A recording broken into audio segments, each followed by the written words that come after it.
अस्सलाम वालेकुम नाज़रीन, मैं हूं सुल्तान और आप देख रहे हैं मेरा डिजिटल चैनल।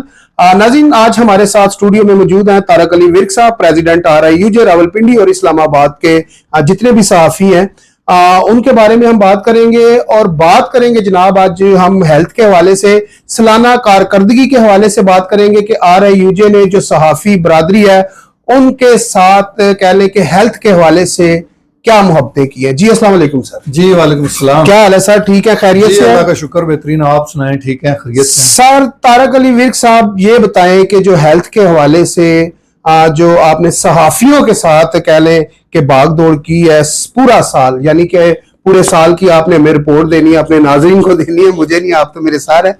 तो ये बताएं कि हेल्थ के हवाले से सहाफियों के लिए RIUJ ने या PFUJ ने क्या किया? देखें, हम बतौर साफजार union Rawalpindi Islamabad union of journalist PFUJ के अंडर हम काम करते हैं। PFUJ के मुल्क भर में यूनिट है, तो सबसे बड़ा यूनिट चूंकि हम वफाकी दारुल हुकूमत में है तो Rawalpindi Islamabad union of journalist है, और जिसका मैं 2 मरतबा सदर रहा हूँ और 2 मरतबा सेक्रेटरी रहा हूँ। और इस दौरान हमने अल्हम्दुलिल्लाह अपने जो मेंबरान हैं, ये जर्नलिस्ट हैं, उनके लिए हमने बड़े कैंप लगाए हैं, मेडिकल कैंप लगाए हैं। कुछ रावलपिंडी में लगाए हैं, रावलपिंडी प्रेस क्लब में, और कुछ नेशनल प्रेस क्लब इस्लामाबाद में लगवाए हैं। चूंकि साफजार है, आपको पता है कि हेल्थ एक बहुत बड़ा इशू है, हेल्थ बुनियादी जरूरत है, जो कि बेसिकली तो हुकूमत का काम होता है कि वो हेल्थ और एजुकेशन, अगर आप बड़े तरक्की याफ्ता मुल्क में देखें तो ये चीजें जो है वो हुकूमत की तरफ से हर शहरी को जो है वो फ्री होती हैं। लेकिन चूंकि पाकिस्तान में ऐसी सूरत नहीं है, और पाकिस्तान में हेल्थ के हवाले से लोगों को बहुत मसाइल का सामना करना पड़ता है। सरकारी हॉस्पिटल जो हैं उसमें सूरत ये है कि अगर आप जाएं तो सारा दिन जो है वो आप खड़े रहें, तो हो सकता है आपकी बारी ना आए। अगर बारी आ जाए तो फिर वो डॉक्टर्स का रवैया इस तरह का होता है कि लोग जो है मायूसी का शिकार हो जाते हैं। लेकिन और ऐसा भी मेरे साहब के टाइम ही खत्म हो जाता है। हर हॉस्पिटल में ऐसी सूरत भी नहीं है, कुछ बहुत अच्छे भी हैं जहां पे बहुत बेहतर काम हो रहा है, लेकिन कुछ ऐसे हैं जहां की सूरत बंदा जाए तो खुद वहां से परेशान होकर वापस आ जाता है। और इस्लामाबाद में तो 2 बड़े हॉस्पिटल हैं, एक पिम्स है, दूसरा पोली क्लिनिक है। और मैं ये समझता हूं कि जितनी आबादी इस्लामाबाद की हो गई है तो उसके लिहाज से ये 2 हॉस्पिटल जो है वो बिल्कुल पूरा बोझ नहीं उठा पा रहे, क्योंकि पिम्स में जो है वो आजाद कश्मीर के लोग आते हैं, खैबर पख्तूनख्वा के लोग आते हैं, इधर पंजाब से लोग आते हैं, और दीगर इलाकों से भी लोग आते हैं। और एक हॉस्पिटल में पे बहुत ज्यादा बर्डन होता है। अगर आप जाएं सुबह के टाइम, इमरजेंसी की सूरत हाल अगर आप देखें तो यकीन करें लोगों को बेड नहीं मिल रहा होता। तो ऐसी सूरत हाल में चूंकि हमारे जो सहाफी भाई हैं उनका ये इशू है कि उनके पास टाइम नहीं होता। अगर वो अपने ऑफिस को टाइम देते हैं, फिर वो रात घर पहुंचते हैं, सुबह फिर उनको जो है वो पहुंचना होता है, तो वो टाइम, उनकी ड्यूटी बहुत इस तरह की होती है कि उनको वो चीजों को मैनेज करना उनके लिए मसला होता है। तो इसलिए हमने जब देखा कि हमारे बहुत सारे जो मेंबरान हैं वो मुख्तलिफ बीमारियों का शिकार रहे हैं, और गुज़श्ता कुछ 4-5 माह के दौरान तो खास तौर पे हमारे बहुत सारे साथी ऐसे हैं जिनको हार्ट का प्रॉब्लम हुआ, हार्ट अटैक हुए, और कुछ दोस्तों का तो बाईपास हुआ, और कुछ जो थे वो स्टंट डले। तो ये ऐसी सूरत हाल को भांपते हुए तो हमने फैसला किया कि हम अपने मेंबरान को जो है वो फैसिलिटेट करते हैं, उनके लिए हेल्थ के जो मसाइल हैं उनको अपने घर, चूंकि जो प्रेस क्लब होता है वो सहाफियों का दूसरा घर होता है, और वहां वो उसी तरह ही अपनी फैमिली के साथ आते हैं जिस तरह वो अपने घर में होते हैं। तो इसलिए हमने फ्री मेडिकल कैंप जो है वो लगाए, और उसमें हर किस्म के टेस्ट जो थे वो फ्री थे, और फ्री चेकअप था, फ्री मेडिसिन थी, और वो अपनी फैमिलीज के साथ आते थे, अपने टेस्ट वगैरह करवाते रहे, और फ्री मेडिकल जो है उनको फराहम की गई, और बड़े बड़े कैंप लगाए गए। और मैं ये समझता हूं कि नेशनल प्रेस क्लब में एक आई कैंप लगाया गया था जिसमें हमारे जर्नलिस्ट साथियों के आंखों के ऑपरेशन जो थे वो मोबाइल जो हॉस्पिटल था वो भी उधर मौजूद था, और वहां पे ही जो हमारे साथी थे उनकी आंखों के ऑपरेशन किए गए। तो ये देखें, साफ ज़ाहिर है कि उनके पास इतना टाइम नहीं होता कि वो जाएं और किसी हॉस्पिटल में, साफ ज़ाहिर है माली प्रॉब्लम तो सबसे बड़ा प्रॉब्लम है ना, और हेल्थ कार्ड का इशू था। हेल्थ के हवाले से जो गुज़श्ता हुकूमत के दौर में चल रहा था, वो आपको पता है कि वो उस हवाले से एक्टिव नहीं है। तो हमें भी वजीर आजम की तरफ से हेल्थ इंश्योरेंस जो प्रोग्राम था उसमें हम लोगों को भी रजिस्टर्ड किया गया। 5,000 हमारे मेंबरान थे जिनको पहले फेज में रजिस्टर्ड किया गया, और दूसरे फेज में 10,000 मेंबरान को जो था, साफियों को, उन्होंने रजिस्टर्ड करना था, लेकिन वो अभी तक नहीं हुए। लेकिन 5,000 लोग थे जो इस सहूलत से फायदा उठा रहे थे। तो उसमें सिर्फ ऑपरेशन की सहूलत थी, और अगर आप टेस्ट वगैरह करवाना चाहें तो वो सहूलतें नहीं थी। लेकिन मैं ये समझता हूँ कि इस हवाले से हमने 2-3 कैंप जो है वो इस्लामाबाद में लगाए, फिर रावलपिंडी में लगाए, और हमारे जो सैकड़ों साफी थे वो वहां आके उन्होंने अपना चेकअप करवाया, अपने टेस्ट जो है वो करवाए, और उनकी फैमिलीज भी साथ थी, उनके जो बच्चे थे, उनके हमारे साथियों के वालिदैन थे, वो आए और उन्होंने चेकअप करवाया। अगर किसी को ऐनक की जरूरत थी तो उनका चेकअप करने के बाद उनको फ्री ऐनक दी जाती थी। अगर किसी का मेडिसिन की जरूरत थी तो उनको मेडिसिन फराहम की जाती रही। तो बहरहाल हमने कोशिश की, ये हम नहीं कहते कि हम मुकम्मल तौर पर हमने किया, लेकिन हमने जो सहूलत हम फराहम कर सकते थे हमने की, और उसका फायदा हमारे मेंबरान को हुआ। और आज मैं ये समझता हूँ कि आज भी एक आई कैंप लगा हुआ था नेशनल प्रेस क्लब में। तो इंशाअल्लाह ताला ये सिलसिला पहले भी जारी था और आइंदा भी रहेगा।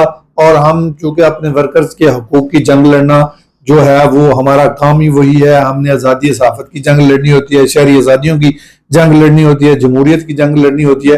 तो इसलिए सहाफियों के हकूक के जो हैं उनके साथ साथ उनके जो ये मसाइल हैं, हेल्थ के इश्यूज हैं और दीगर इश्यूज के हवाले से भी Rawalpindi Islamabad union of journalist जो है वो भरपूर किरदार अदा कर रही है। और रावलपिंडी में भी इसी तरह से कैंप लगाया गया और उसमें भी आपको पता है कि सैकड़ों सहाफी जो हैं वो मुस्तफीद हुए।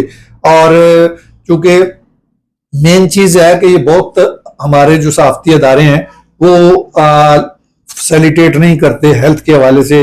ये सहूलत हर अदारे में नहीं है, कुछ चंद अदारे हैं जो फैसिलिटेट करते हैं, लेकिन ज्यादातर अदारों में ये सहूलत नहीं है कि अगर कोई सहाफी जो है वो बीमार हो जाए या उसकी फैमिली बीमार हो जाए तो उनको अदारे की तरफ से जो है फैसिलिटेट किया जाए। ऐसा नहीं हो रहा, क्योंकि मैं ये समझता हूं कि मिनिमम वेज से भी जो अदारे सैलरी कम दे रहे हैं तो वो मेडिकल के हवाले से क्या सहूलतें देंगे।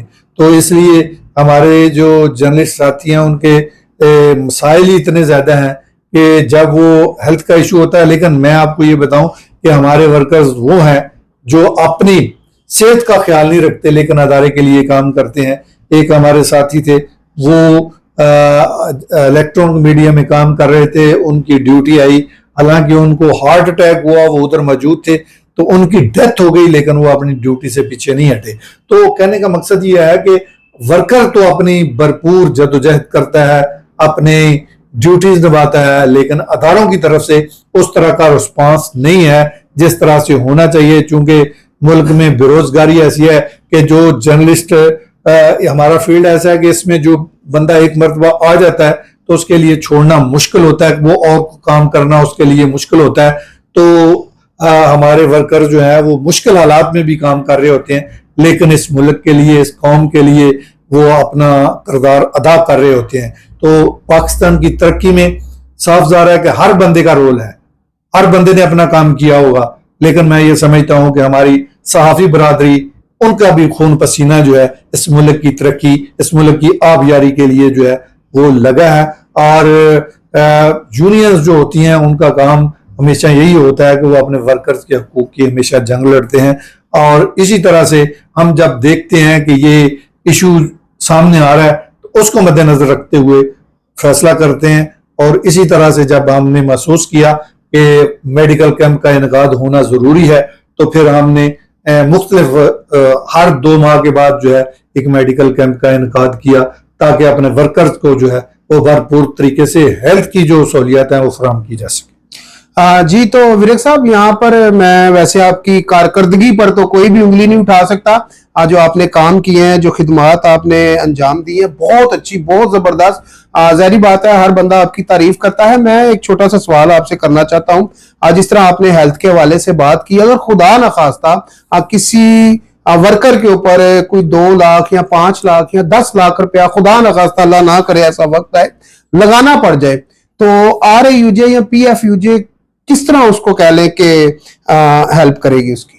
देखें, इस हवाले से साफ ज़ाहिर है हम करते हैं। जी जी। ये नहीं है कि अगर किसी को इमरजेंसी जरूरत हो तो हम उसको सपोर्ट ना करें, जी। यही तो हमारा काम है। तो उसके लिए हम जो है मुखैर हजरात की रहनुमाई भी लेते हैं, उनसे तावन भी लेते हैं। और जो हमारी चूंकि जो वजारत अतलात व नशरियात है वो साफ ज़ाहिर है कि हमें जो डील कर दिया वो मिनिस्ट्री है, तो हम साफ ज़ाहिर है कि उस मिनिस्ट्री के जरिए जो है वो अपने वर्कर्स का इलाज भी करवाते हैं।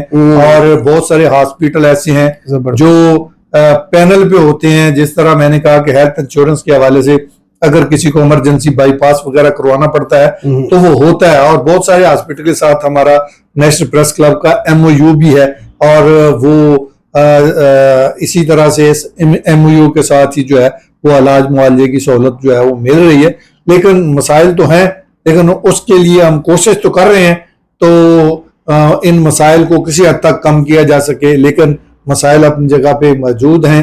और आज के दौर में जो हेल्थ के इशू हैं वो आपको पता है कि चूंकि खाने पीने की अशिया जो है वो उसमें बड़ा प्रॉब्लम है कि वो जेन्युइन नहीं मिल रही, गैर मेयारी चीजें हैं वो खाने के हवाले से। अगर वो हेल्थ की चीजों को अगर आप देखें तो मार्केट में घी जो है वो गैर मेयारी मिल रहा है, और बहुत सारी चीजें ऐसी हैं कि वो मेयारी नहीं होती। तो साफ ज़ाहिर है अगर आप गैर मेयारी ग़िज़ा खाएंगे तो उसके जो है वो असरात जो है, मुज़र असरात जो है वो आप पे पड़ेंगे। और हमारे जो शहरी हैं वो इस तरह की गैर मेयारी ग़िज़ा खाने की वजह से मुख्तलिफ बीमारियों का शिकार हो रहे हैं। तो इसलिए हम तो कोशिश करते हैं कि हम अपने वर्कर्स के लिए जो है वो कोशिश करें उनकी हेल्थ के हवाले से और उनके दीगर मामलात के हवाले से, और हम अल्हम्दुलिल्लाह कर भी रहे हैं। जी तो नाज़रीन, इसी के साथ हम आपसे इजाजत चाहेंगे। छोटी सी बात आपसे करेंगे, हेल्थ का ख्याल रखें, सेहत का ख्याल रखें, बाजारी चीजें खाने से बचें क्योंकि उसमें गंदे वंदे तेल होते हैं, तो इन चीजों से बचें। इसी के साथ मुझे और तारक अली विर्क साहब को इजाजत दीजिए, मिलते हैं अगली वीडियो में। अल्लाह हाफिज। पाकिस्तान जिंदाबाद।